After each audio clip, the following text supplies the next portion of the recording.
Hey folks, Jim Horton, Berkshire Hathaway Home Services, coming to you live from the recording studios on the 97th floor of our offices, high above beautiful downtown Columbia, Missouri.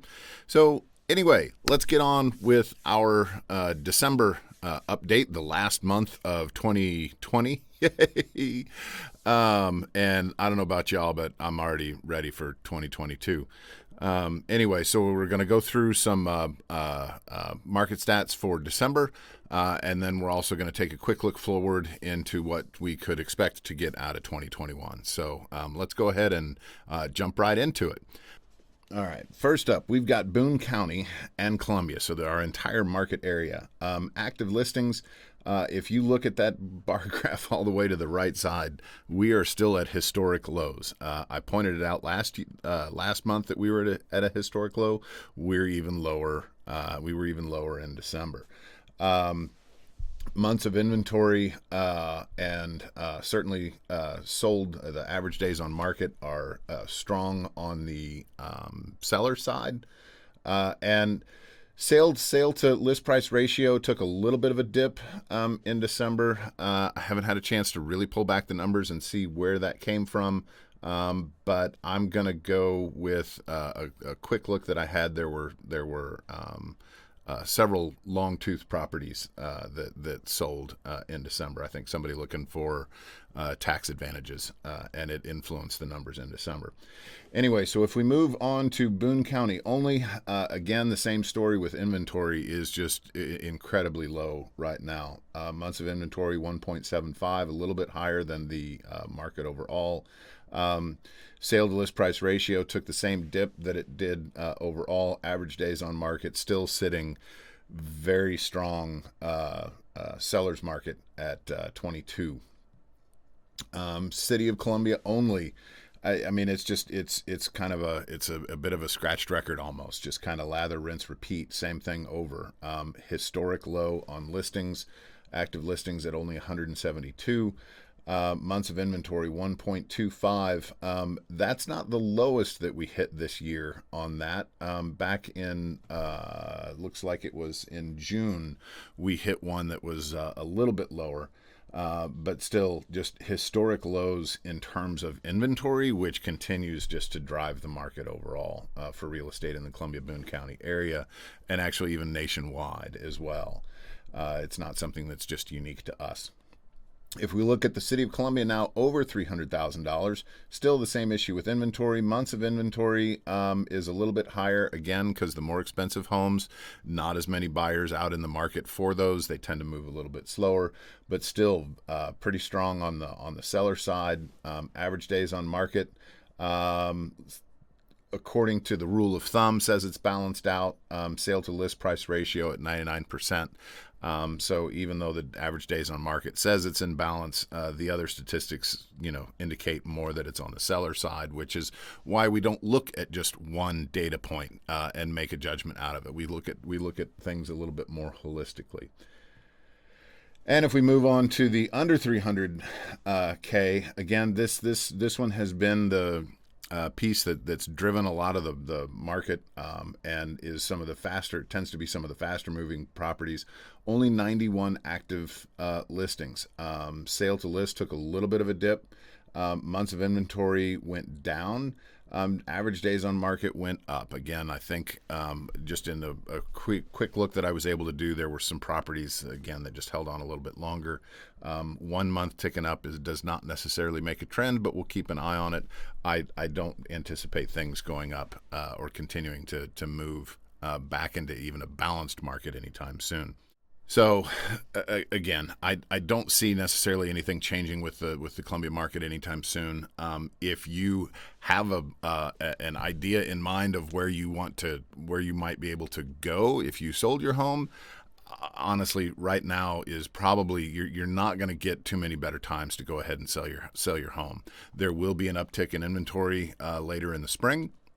And you have an opportunity to get out in front of that if you wanted to hurry up and list and get ahead of the competition. Looking out to the next year, just in casual conversations with some people, there's three primary questions that I tend to hear a lot. One, will there be a housing bubble? Where are interest rates headed, and why is this inventory so low? So let's go ahead and jump into those real quick. Will there be a housing bubble? It fresh in most people's mind is the economic catastrophe that was 2008. And if you look at this chart here in 2008, home values dropped almost 20%.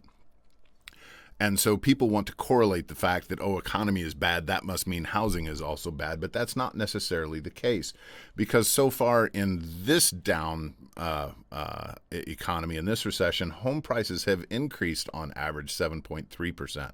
So we're not seeing that same hit in housing, and it's primarily for the reasons behind the economic downturn not being caused by malfeasance in lending. Which is also in turn driven by the next question is what's going to happen to interest rates. If you look at Freddie Mac, they weren't very creative in how they were projecting this out, but Freddie Mac says basically that it's going to stay, the interest rates really aren't going to go anywhere. I don't think it's going to stay flat 3% throughout the entirety of 2021, but it's not likely going to move very far from there. The economy is still in a fragile state, and hiking up interest rates too far might slow any recovery efforts that are going on, so I don't expect those to rise.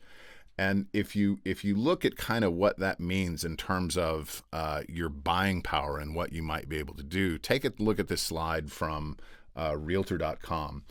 And if you were to have, and this combines not only rising interest rates, but rising home values as well. If you combine a house that you were to buy today for $300,000 with an interest rate of 2.7, your monthly payment on that would be about $1,200. At the end of the year, the increase in value of the home now makes that $300,000 home $317. Interest rates, Realtor.com thinks is going to be at 3.4 instead of Freddie's 3.0. That takes your mortgage payment to $1,400 a month, which is a net difference of $68,000 over the life of a standard 30-year conventional mortgage.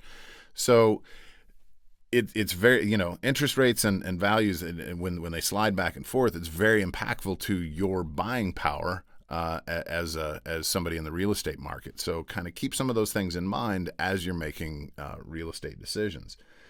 But the thing that keeps that's driving this market the most is the inventory. And so why do we have these inventory problems? And there's several things that kind of lead into it.